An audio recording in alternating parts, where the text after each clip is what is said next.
Merhaba arkadaşlar, nasılsınız? İyi misiniz? Evet, bugün şöyle bir karar aldım.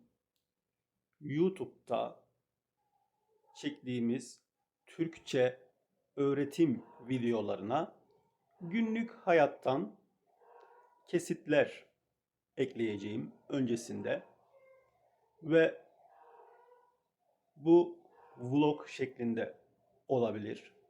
Ama bu vloglar Türkçe öğretecek, Türkçemizi geliştirecek, pratik yaptıracak tarzda yavaş yavaş konuşacağım.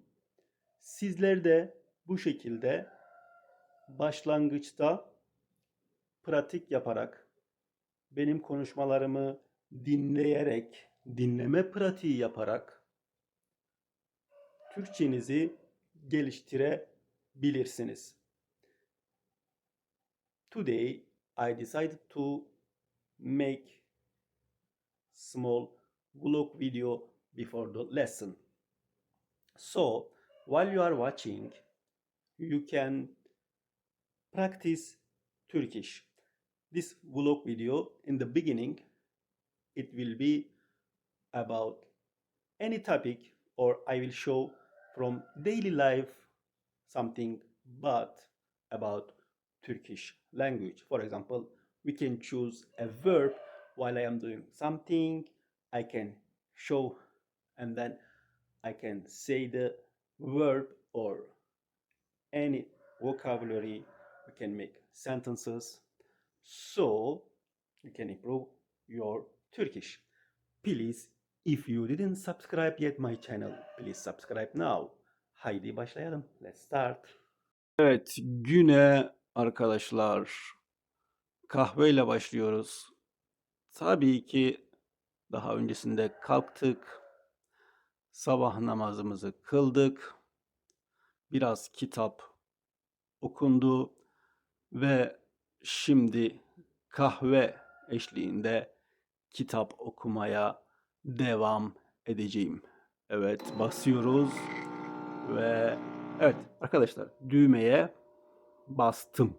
Evet, basmak. Düğme. Arkadaşlar bakın, düğmeye bastım.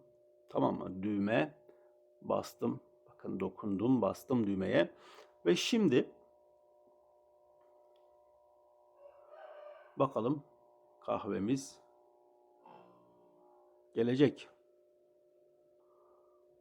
Ama hayret, kahve gelmedi. Haydi bakalım. Ne oldu, kahve niye gelmiyor?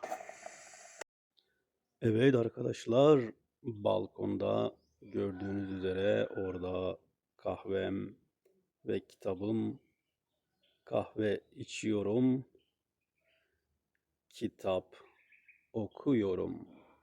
Sizlerle bugün 7 İklim Türkçe A2 ders kitabından sayfa 63'ten devam edeceğiz. Today we will continue 7 İklim Türkçe A2 page 63. Please, if you didn't subscribe yet my channel, please subscribe now. Haydi kitaba geçelim. Evet, 7 İklim Türkçe A2 ders kitabı page 63. We have here, tamamlayalım. Let's complete.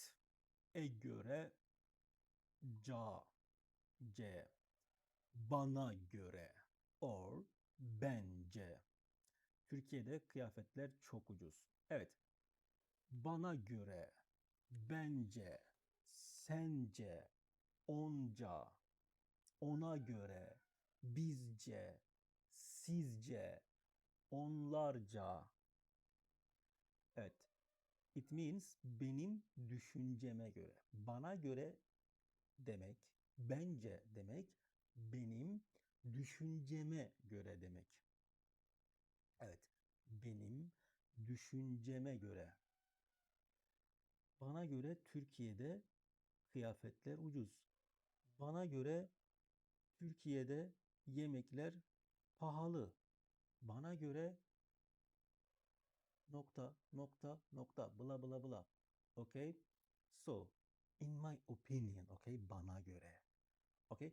So, others bana göre or bence, sana göre or sence, bize göre or bizce,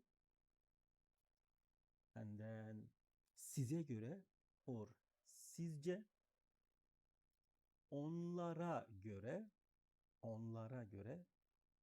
okay? Here we will just say onlara göre. Onlarca demiyoruz aslında. Ona göre. Onca da demiyoruz, okay? Onca ve onlarca kullanmıyoruz arkadaşlar. We don't use onca ve onlarca. Only we are using ona göre or onlara göre, okay? You see? Evet. So, let's complete here.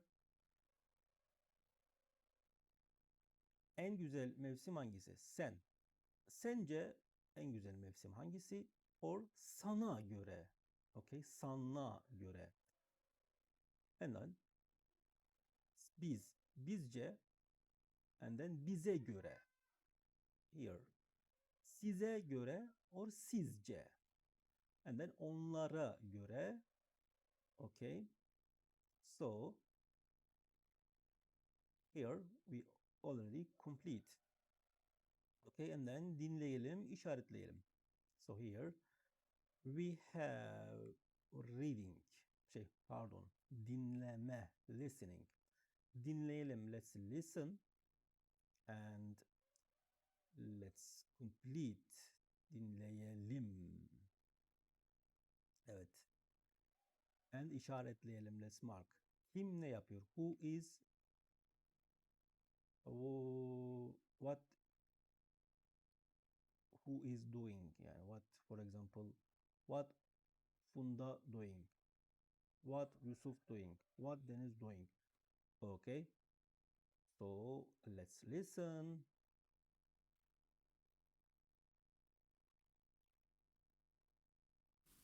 Üçüncü ünite C bölümü.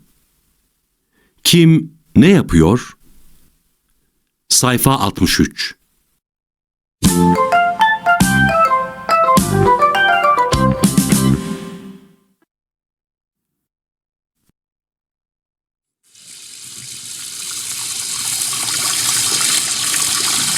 Benim adım Funda. Ev hanımıyım. Temizlik, yemek, bulaşık, ütü bütün vaktimi alıyor. Ama kendime de vakit ayırıyorum. El işini çok severim. Boş zamanlarımda atkı, kazak örerim. Her cuma ahşap boyama kursuna giderim. Yeni şeyler öğrenmek çok zevkli. Her ayda komşularla buluşuruz ve altın günü yaparız.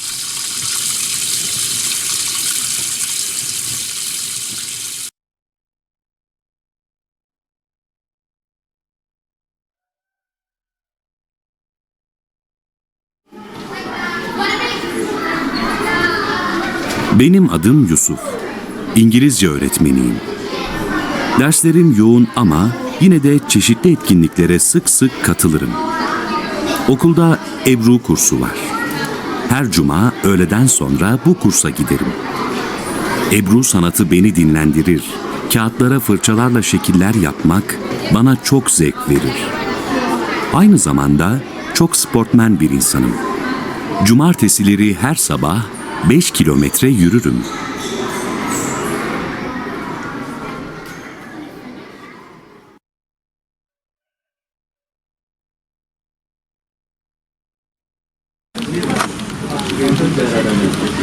Benim adım Deniz. Bankacıyım.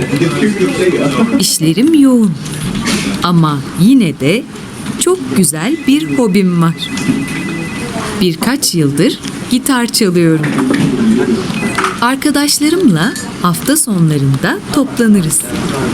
Ben gitar çalarım, onlar da şarkı söyler. Evimin yanındaki spor salonuna da üyeyim. Haftada 2 gün oraya gider, yüzerim. Formumu koruyorum.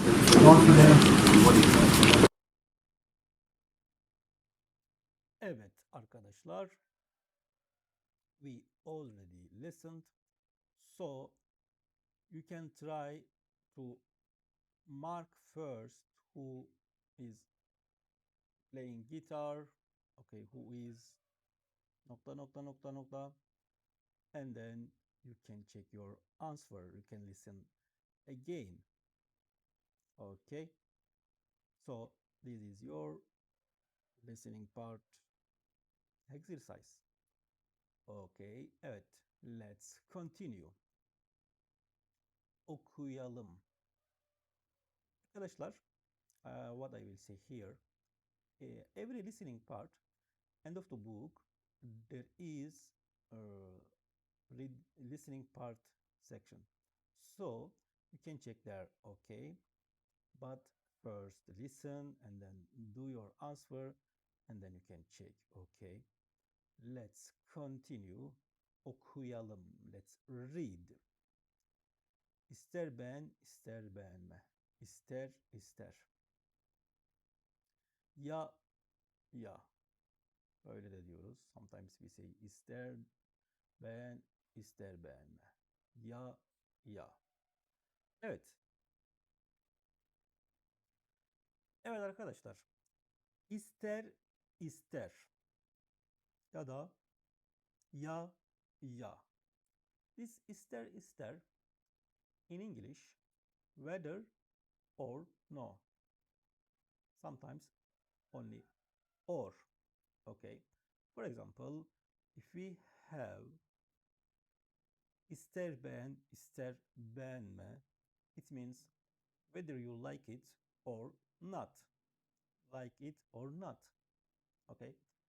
İster gel, ister gelme. Whether you come or not. Okay. So ister, blah blah blah. Ister, it means in English whether or. And then we have ya, ya. Ya, either or, either nokta nokta blah blah blah or. For example, in Turkish, ya çay ya kahve. Either tea or coffee. Ya şimdi git ya da sonra git. Either go now or go later. Okay. So ister ister, whether or, correlative conjunction, ya, either or, correlative conjunction. Okay, so let's continue. Okuyalım. Let's read. İster beğen, ister beğenme. Whether you like it or not. Hoş geldiniz efendim. Size nasıl yardımcı olabilirim? Arkadaşıma bir hediye almak istiyorum. Çok güzel hediyelik bluzlarımız var. Bakmak ister misiniz? Elbette. Şu kırmızı renkli bluz kaç lira? 40 lira. Ya şu çiçekli ceket ne kadar? O da 40 lira efendim. Hangisini alayım acaba? İkisini de çok beğendim. Bence hem kırmızı renkli bluzu hem çiçekli ceketi alın. O kadar param yok. Sadece 50 liram var. O zaman ya çiçekli ceketi ya kırmızı renkli bluzu alacaksınız. Yani tercih sizin. Hiç indirim yapmıyor musunuz? Maalesef efendim. Bu ürünlerde indirim henüz başlamadı. O halde ne çiçekli ceketi ne de kırmızı renkli bluzu alıyorum. Yani ikisini de almıyorum. Siz bilirsiniz hanımefendi. Ürün bizim, para sizin. İster alın, ister almayın. Ay ne kadar kabasınız. Sizin gibi tezgahtar da hiç görmedim. Ben tezgahtar değilim efendim. Ben tezgahtar değilim hanımefendi. Tezgahtarın arkadaşıyım. Evet, tezgahtarın arkadaşı olunca tabii ki müşterilerle böyle mi konuşmuş? İş yeri sahibi değil yani. Evet arkadaşlar, page 63. We already finished. Okay, so Diğer ders görüşürüz. Kendinize iyi bakın.